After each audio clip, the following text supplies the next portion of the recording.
Hi guys, welcome to the Redneck channel. Today we are doing a modification of a option to build a filtering system for the home AC. I've got many issues with dirt blowing out of my ducts, and the duct work has many junctions, so I don't see how it would be possible for a duct cleaning company to clean all these different sizes with all these junction boxes in the middle of the runs. So what I've decided to do, my vent registers are quite rusty, and I tried to clean them and paint them. It didn't hold, so they'll have to be sandblasted, which is another project in itself. So I bought a few where the worst part of the dirt is blowing back out, and I'll eventually get to all of them. But the idea is to get a MERV 1 filter material and place it in the register. And it's turned out to be quite interesting and not too difficult to do. Let me show you what I'm doing so far. So what I've done so far is I cut my finger and I'm grinding off these rivets. This one is supposedly powder coated, supposedly from the best you can get that I could find, that didn't have a just a paint job, but there is still a little bit of rust coming through, even though it's only been up a short time. So what I'm going to do is take all these louvers off, because it's very difficult to get filter material under them. It takes about 30 minutes to scoot it in place. So I'm just going to grind these rivets off with my grinding wheel tool grinder, and I'm doing that. And after I do that, then I'm going to come over here, and I've got this Filtrete Basic. You can cut it with plain scissors. It's a 20 by 30 by 1. It's a MERV 1, which is just enough to catch some dust. You can clean it. So if a couple years down the road you look up there and you can't see through it, or it's too dirty, it's a final filter, so in theory it shouldn't get dirty too quickly. But what we've got here is the material. It's an inch thick about. Very easy. It's nice and doesn't shred too bad, doesn't flake too bad. And then what I do is I will measure. Let's see, that's another one. Measure the inside after the rivets are undone. This is a different grill, but the same idea. I will measure in between the C channel here, and of course the width. Get it in there nice and snug. This is a failed idea that may have still worked. This is a hammock filter material bought at Home Depot, but it is very thin, and I wasn't sure it wasn't going to blow right on through where I tucked it in on this vent register. So I decided to not even test it and just go ahead with this new idea. So far, it is working. The hardest part is now the ones that you buy at Lowe's, they pop right apart. You can take the louvers out and the adjustable lever, snap it out. But the problem is the screw holes are wider than my factory 10 by 6, which is about 30 years old. So I got to re-drill holes in the ceiling register box, and which is not that great, because you got to hold it down with one hand, or it'll just lift right up off the ceiling towards the attic side. So that's why I went with the rivet, the other one from Amazon, which has the exact measurement that I need. Now, none of these fit in there right. Even this one, it was way too wide. Just the basic rectangle was too wide left on the long side to fit in the hole. And this one will fit, but you got to crush the lever down because the lever hits. This is also an Amazon. These two are Amazon powder coat. So I'm like, I never close the registers anyway, except for one room. And the one room I did manage to get it in place using the Amazon powder coated 10 by 6. But It's really not that difficult to grind these off.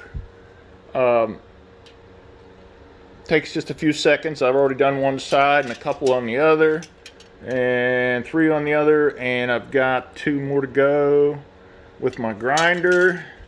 Just got to grind it until you see nice clean metal all the way around the rivet.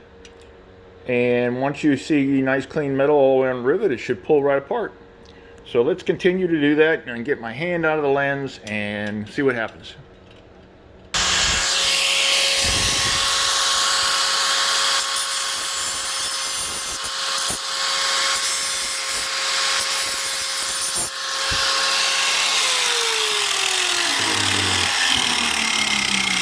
All right, so we're just finishing up here. These things all should come out of there pretty simple. Just pop them right out, put them in the garbage. Like I said, you don't really need them if you don't close the register ever. Some of them are still stuck though. I have to hit it with a grinder one more time just to get them all out of there. But almost hate to do that on a brand new piece of whatever, but that's what we're doing. Oh, I see what this has to go up, and then it should come off. Use my butter knife 1000, and not yet. Oh, one fell off. Yeah, must have some rivet left. Oh, it'd be nice if you could see what I'm doing instead of me looking what I'm doing and you can't see nothing. All right, stand by. A little more grinding. Sure, it'd be nice to have somebody to film for me, but that is what it is. All right, did a little more grinding on the lever with my Harbor Freight 69,000 grinder. We'll see if we can get this thing popped off. I need 2 hands for that. Stand by. Okay, almost off. I gotta crush the lever or cut it to get it out of the groove. The wiggle ENT maneuver will not get the rocks out of the slot. So let me try this real quick. Okay, crushed it with my trusty pair of pliers. She should clear. Voila, 'tis a miracle. Now we've got the basics. We got the 2 C channels, upper and lower, and the flat panel left and right. I'm gonna go ahead and cut the MERV 1 by, I believe, field treat, and we'll get it in place and show you that. So what we've done is we've got the Walmart 007 ruler, and looks like my measurement's 5.5, 9.5. Marked my measurements, put the ruler down and hit it with a permanent marker, Sharpie. Now to cut it out. Okay, so what it is a late winter miracle. I cut outside the line because I want it to fit snug and I don't want it to be smaller than my hole. And we want it to compress nicely in there. And we'll tuck it in like a wintertime adolescent, bedtime. And yes, it's fitting nice and snug. So what I'm going to do next, I'm going to blow the dirt off everything. Wipe it down. I'm going to hit it with a little bit of spray paint where I've grinded on the metal to keep it maybe from rusting any further.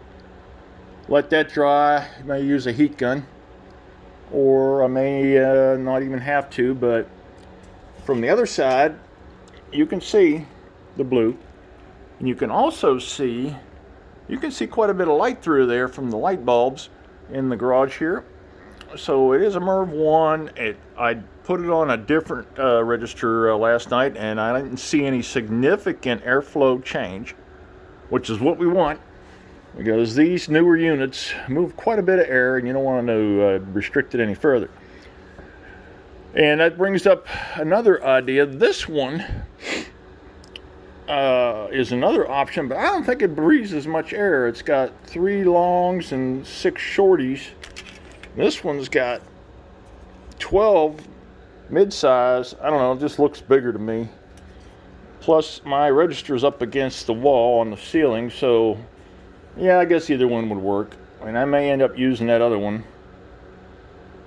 So let's go ahead and go to the next step. Alrighty then, so we wiped them down with some alcohol. I got some 32-degree spray paint. That ought to work real well. I'm gonna shake the can up a little bit. This is high dollar, $1 a can Walmart gloss white. Can't beat the price. That's probably why it didn't stick on my other ones that I tried to resurrect. But anyway, we're just trying to keep some rust off of the leading edge of this.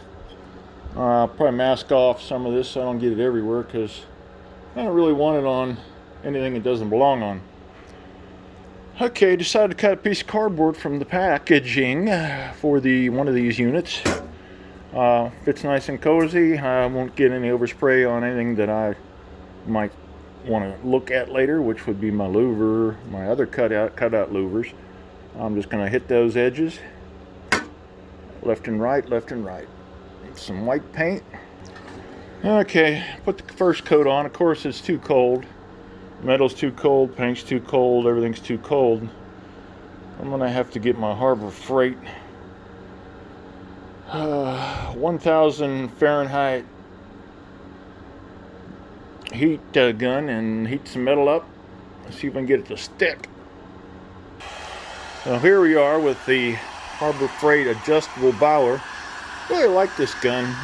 It's got an infinite amount of thermostatic numbers to set your temperature from burn you quickly to burn you slowly. If you don't have a gun and you're trying to accelerate some spray paint in the wintertime, you can always use a hairdryer, which I have in the other drawer, and I might need that in a minute. Turns out this is working out pretty good, I hope. It's starting to cover better. This gun actually has a cool down feature. You put the switchy on number 1, and no matter what the thermostat number is, it has a cool down cycle. Cools the tip off before you put it away, so can't go wrong there. All right, let's get some more paint on this bad girl. See if I get my hand out of the screen. A little more paint. If I can hit it and record it, I'll be happy. Missed. Got it. Somewhat. It's probably going to rust anyway. But at least I tried. I don't even see it. I think that's some right there. Even though they're powder coated, the one little nick. But well, the old ones lasted a long time, so hopefully this will last the rest of my life anyway. Now we'll get it nice and warmed up. Put the blue thing back in. Get this paint dried. And the beauty of the Amazon register, which is powder coated, is the screw holes line up. So I guess you can't win. You can either get the one with the screw holes that are too wide from Lowe's, which has a decent paint job on it, or you can get the powder coated one from Amazon, and then you got to take the louvers off or crush the lever inboard to get it to fit in the 10x6 register hole, which is real close to 9.5 by 5.5. Without much to spare. So it looks like it's already dry. Not only is it fast dry, it's faster dry when you heat it with the force of 90 summertime temperatures. Alright, I'm going to get this cardboard out of here.